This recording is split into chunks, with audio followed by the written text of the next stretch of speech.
Okay, so on our theme of creating everyday materials out of household items, I've raided the kitchen cupboards. So the first thing I found that was a nice colour was beetroot juice.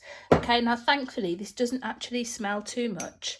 So if you can get a brush, okay, dot the water off and let's see what colour this creates. Wow, so that's an amazing shade of magenta. Okay, that's quite bright. I'm just going to wash my brush out. Okay, next I have got orange squash. Now I expect this is going to be quite watery. So if you have orange juice, yeah, that is quite pale. It's quite a nice colour. If you have orange juice, that might just be a little bit thicker and a little bit more coloured. So that will give you a nice yellow. Now, other things I found was something called gravy browning. Now, this is quite lethal and it does stain. So if you're going to use this, if you've got it in your cupboard, maybe get your parents to help you a little bit.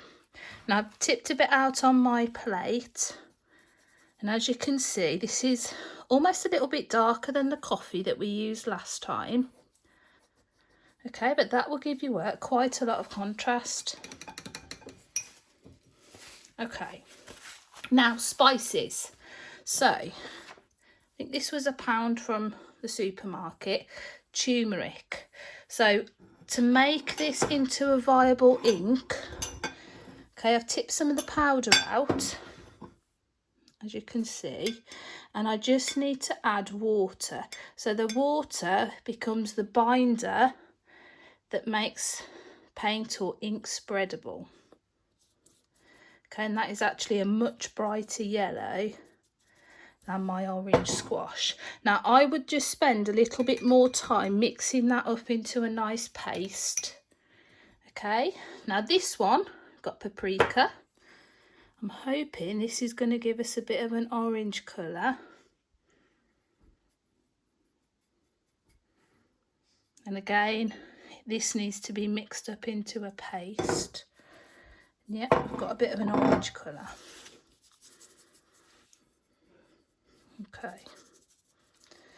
Now, if you're lucky enough to actually have paints at home, okay, you could maybe do a bit of a combination of using things from your cupboard and some paint materials. So here, I've got outside garden paint, quite a nice shade of blue. Now, if you're going to use paints like this, they're going to smell, so you're going to have to do it outside. Okay, if you've got artist paints, so this is acrylic paint.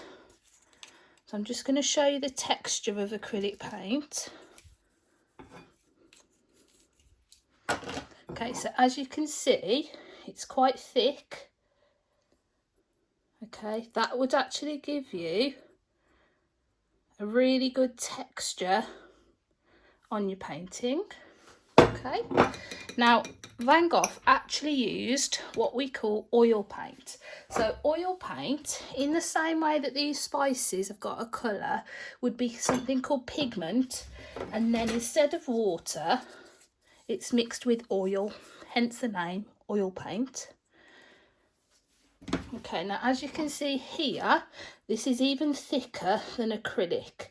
So it's really quite a sticky consistency, and it allows you to build up very, very thick brush marks. So this is why his paintings, if we take a closer look at this one, okay, look like they're slightly three-dimensional. Now this is a material that I use a lot of. Okay, so if I just get one of my paintings down. Okay, this has been done with oil, so as you can see, hopefully, that it's a little bit three-dimensional.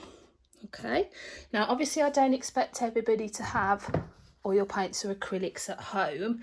You're probably more likely to have watercolour paints.